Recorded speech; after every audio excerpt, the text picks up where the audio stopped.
ആ സമയത്ത് നമ്മുടെ ജാസ്മിനെ ഇൻവൈറ്റ് ചെയ്യാൻ വേണ്ടി നാണമില്ലാതെ ജാസ്മിനെ വിളിച്ചാൽ എടുക്കത്തില്ലെന്ന് അറിയാവുന്നതുകൊണ്ട് റസ്മിനെ വിളിച്ചു, ജാസ്മിൻ്റെ കൊടുപ്പിച്ച് ജാസ്മിൻ പച്ചക്കാട്ടി. It's me Danny. ഞാനിപ്പോൾ എൻ്റെ ഒരു കസിൻ്റെ വീട്ടിലാണ്. എൻ്റെ ഇവിടെ വെച്ചാണ് അന്നൊരു പ്രമുഖനായ ഒരു ആൾ ലൈവിലൊക്കെ വന്നതൊക്കെ ഈ റൂമിലിരുന്നു. ഓക്കെ, അപ്പോൾ ഇവിടെ ഇരുന്ന് തന്നെ അതിനെക്കുറിച്ച് സംസാരിക്കാമെന്ന് കരുതി. അപ്പം ഞാൻ കൂടുതൽ എന്താ പറയണ്ടേ, ലാഗ് അടിപ്പിക്കുന്നില്ല, കാര്യത്തിലോട്ട് കിടക്കാം. എനിക്കൊരു കമൻറ്റ് വന്നായിരുന്നു ഇന്ന്. ആ കമൻറ്റ് ഞാനൊന്ന് റീഡ് ചെയ്യാം, എന്നിട്ട് നമുക്ക് കാര്യത്തോട്ട് പോകാം. കമൻറ്റ് ഒന്ന് വായിക്കാം. ഡാനി, ആരവ്, ഡോക്ടർ റോബിൻ എന്നിവരുടെ ലൈവ് കണ്ടായിരുന്നു. അതിൽ ആരവ് പറയുന്നുണ്ട് നമ്മുടെ ഫ്രിസ്ബി കംപ്ലൈൻ്റ് ആയ ഒരാളുണ്ടായിരുന്നു അതിനകത്ത്. പിന്നെ അതിന് മുമ്പത്തെ ദിവസം എനിക്ക് വയ്യ, എനിക്ക് പോകണം എന്നൊക്കെ പറഞ്ഞ ഒരാളും ഉണ്ടായിരുന്നു. ആടിൻ്റെ താടി പോലത്തെ ഊച്ചാന്താടിയൊക്കെ വെച്ചുകൊണ്ട് കിടക്കുന്നൊരു മഹാനുണ്ടായിരുന്നു. എൻ്റെ കൂടെയൊക്കെ ലൈവിലുണ്ടായിരുന്നു കേട്ടോ ആദ്യ സമയത്തൊക്കെ. എന്നിവർ വിവിയുടെ വീട്ടിൽ പോയി ജാസ്മിനെ തകർക്കാൻ പ്ലാൻ ചെയ്ത്, അതുപോലെ അസ്ലി മാരി പിന്നെ ഹെലൻ ഓഫ് സ്പാട്ര എന്നിവർ കോൺഫറൻസിൽ കൂടി വിവിയുമായി ജാസ്മിനെ തകർക്കാൻ പ്ലാൻ ചെയ്തു എന്നൊക്കെ. പിന്നെ നമ്മുടെ ഊച്ചാന്താടി താങ്കളുടെ വീട്ടിൽ വരുമ്പോൾ നമ്മുടെ ഫ്രിസ്ബി ഡിസ്ക് കംപ്ലൈൻ്റ് ആയ കൂട്ടിയിരുന്നു. എൻ്റെ വീട്ടിൽ അവർ വന്നിട്ടില്ല. ഞാൻ അതിനെക്കുറിച്ച് പറയാം എന്താ സംഭവം. ഇപ്പോൾ വിവി എന്ന് പറയുന്ന താങ്കളുടെ പരിചയക്കാരനെ എങ്ങനെ വിലയിരുത്തുന്നു? അങ്ങനെ ചോദിച്ചാൽ എന്താ പറയണ്ടേ, അദ്ദേഹം എന്തെങ്കിലും തെറ്റ് ചെയ്തിട്ടുണ്ടായിട്ട് തെളിയുവാണെങ്കിൽ ഓക്കെ, തെറ്റ് തന്നെയാണ്. ഞാൻ പിന്നെ എനിക്ക് അനുഭവമുള്ള കാര്യമല്ല എനിക്ക് പറയാൻ പറ്റത്തുള്ളൂ. അതിൻ്റെ ഇടയിൽ എന്തൊക്കെയാണ് കാട്ടിക്കൂട്ടിയെന്നൊന്നും എനിക്കറിയത്തില്ല. പ്രമുഖനായ യൂട്യൂബറിനും അറിയാം കാര്യങ്ങളൊക്കെ. എന്തിനാ വെറുതെ ഞാൻ ആ ഒരു വിഷയത്തിലോട്ട് മെയിനായിട്ട് പോകുന്നില്ല. ഞാൻ ഇപ്പോൾ പറഞ്ഞിരിക്കുന്ന നമ്മുടെ ഫ്രിസ്ബിയുടെയും നമ്മുടെ ഊച്ചാന്താടിയുടെയൊക്കെ കാര്യം പറയാം. എൻ്റെ വീട്ടിൽ വന്നു 3 മണിയായപ്പോൾ എൻ്റെ വീട്ടിൽ വന്ന് അമ്മയെ വിളിച്ചുകൊണ്ട് പോയി. എൻ്റെ മാമൻ്റെ വീട്ടിൽ, അതായത് ഈ വീട്ടിലാണ്. ഈ വീട്ടിൽ വന്നു. ഈ വീട്ടിൽ എൻ്റെ ചാച്ചൻ ഉണരാതിരിക്കാൻ വേണ്ടി പുറത്തിരുന്ന് ഞങ്ങൾ കാര്യങ്ങളൊക്കെ സംസാരിച്ച സമയത്ത് ഈ പറഞ്ഞ് ഫ്രിസ്ബി കോൾ ഉണ്ടായിരുന്നു. ആ സമയത്ത് എന്നോട് ഫ്രിസ്ബി ഉണ്ടായിരുന്നു, ഒരു ബെഡായും ഉണ്ടായിരുന്നു എന്നാണ് അമ്മ എന്നോട് പറഞ്ഞത്. ഞാനതത്ര ആ സമയത്ത് ശ്രദ്ധിച്ചുകൊണ്ടിരിക്കുകയാണ്. ഫോണിൽ വേറൊരു കാര്യം ഡീറ്റെയിൽ നോക്കിക്കൊണ്ട് ഇങ്ങനെ അവരെ കാണിക്കാൻ വേണ്ടി ഇങ്ങനെ നോക്കിക്കൊണ്ടിരിക്കുകയായിരുന്നു. ആ സമയത്ത് ഞാൻ ഈ കൈ കാണിക്കടാ, ഇന്ന പോലെ ഈ ഫ്രിസ്ബിയും മറ്റേ ആൾ ഓൺലൈൻ ഉണ്ടെന്ന് ഇങ്ങനെ പറഞ്ഞു. ഞാനിങ്ങനെ കൈ ഇങ്ങനെ പൊക്കി കാണിച്ചു. പിന്നെ ഞങ്ങളെടുത്ത ലൈവും ചിലപ്പോൾ നാളെ ഇന്ന പോലെ ബെഡായുടെയോ ഫ്രിസ്ബിയുടെയോ ആരുടെയെങ്കിലും അക്കൗണ്ടിൽ ഇങ്ങനെ ഷെയർ ചെയ്യുന്ന കാര്യങ്ങളും സംസാരിക്കുന്ന കേട്ടായിരുന്നു. അപ്പോൾ ഞാൻ ഓരോ കാര്യങ്ങളും ഇങ്ങനെ റീഡ് ചെയ്തുകൊണ്ടിരിക്കുകയാണ്. അതുകൊണ്ട് ആ കാര്യം അങ്ങനെ ശ്രദ്ധിക്കാൻ പോയില്ല. അപ്പോൾ എൻ്റെ വീട്ടിൽ വന്ന് പറഞ്ഞതെല്ലാം പൊറോട്ട നാടകമാണെന്ന് എനിക്ക് ഒരു ആഴ്ച ആയപ്പോഴത്തേക്ക് മനസ്സിലായി പല കാര്യങ്ങളും. ഇവിടെ എൻ്റെ അനിയനുണ്ട്, അവൻ ഏറ്റവും ഇഷ്ട കാര്യങ്ങൾ കണ്ടതാണ്. എനിക്ക് കുറേ ഡേറ്റിൻ്റെ ഒരു വിഷയം വന്നായിരുന്നു, അതുൾപ്പെടെ അവനാണ് എനിക്ക് കറക്റ്റ് ചെയ്തത്. അപ്പോൾ ആ ഡൗട്ട് വെച്ചാണ് പിന്നെ ബാക്കി കാര്യങ്ങൾ ഞാൻ ചിന്തിക്കാൻ തുടങ്ങിയത്.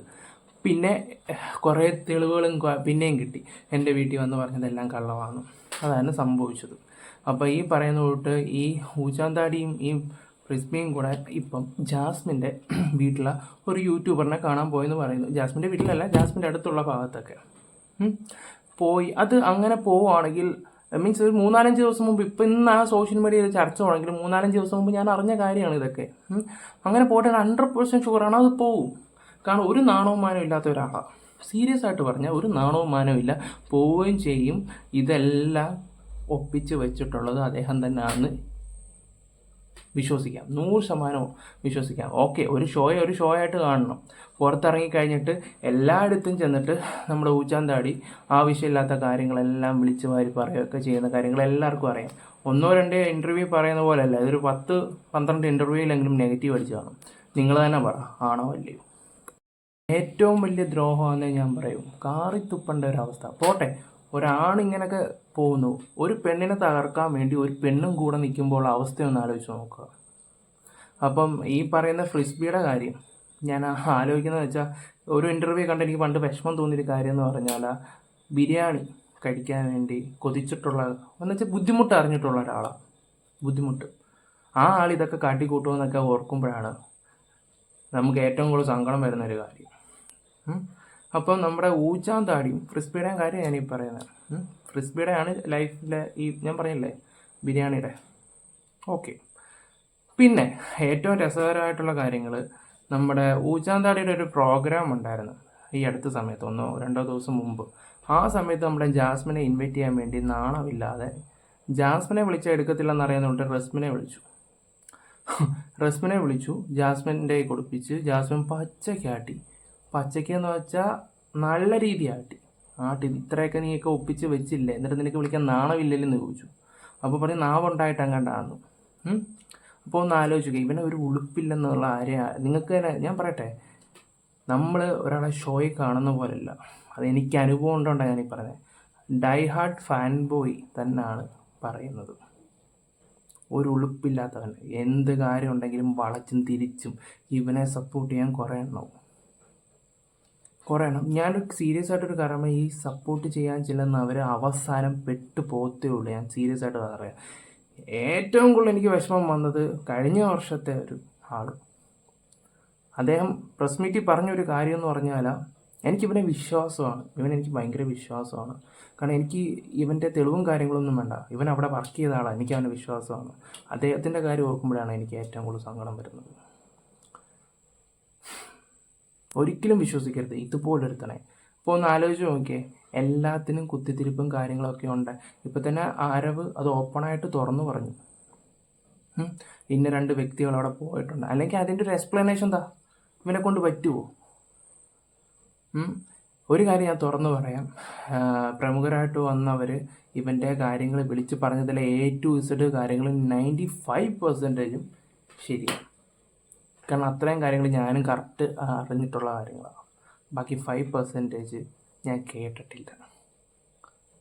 കാരണം ചിരിച്ചുകൊണ്ട് സ്നേഹിച്ച് വഞ്ചിച്ച് കഴുത്തിറക്കാൻ കൂടെ എന്തിനാണോ ഈ പെൺകുട്ടിയും കൂടെ ഇങ്ങനെ കറങ്ങി നടക്കുന്നതെന്ന് എനിക്കൊരു പിടുത്തം കിട്ടുന്നില്ല. എന്ത് കിട്ടാനാ, വലിയ കഷ്ടം തന്നെ. അവസാനം എന്താ പറയണ്ടേ, കരിങ്കളിയും കളിച്ചുകൊണ്ടിരിക്കും, പുഷ്പയും കളിച്ചുകൊണ്ടിരിക്കേണ്ട അവസ്ഥ വരരുത് രണ്ടിനും. അപ്പോൾ ഒന്ന് ആലോചിച്ച് നോക്കും നിങ്ങൾ. എനിക്ക് ഇപ്പോൾ ഈ കാര്യം ഞാൻ ഇത്രേ പറയുന്നുള്ളൂ, ബാക്കി ഞാൻ വഴിയെ പറഞ്ഞു തരാം. പിന്നെ ഒരു ഇൻറ്റും കൂടെ ഞാൻ ഇട്ടുതരാം. നിങ്ങൾ ശ്രദ്ധിക്കേണ്ട ഒരു കാര്യം, ബിഗ് ബോസ് കണ്ടവർ ഇടയ്ക്ക് 2 വിക്ടിമായിട്ട് 2 ടീംസ് വന്നായിരുന്നു. അടുത്ത വട്ടം അവർ വരുമോ ഇല്ലയെന്ന് നിങ്ങളൊന്ന് ചിന്തിക്കണം. അവരെങ്ങനെ വന്നു, അവരാര് കൊണ്ടുവന്നു, ഇതിനൊക്കെ ഒരുപാട് ക്വസ്റ്റ്യൻ മാർക്കുകൾ ഉണ്ട്. ഇതിൻ്റെ പിന്നിൽ ആരാണ്?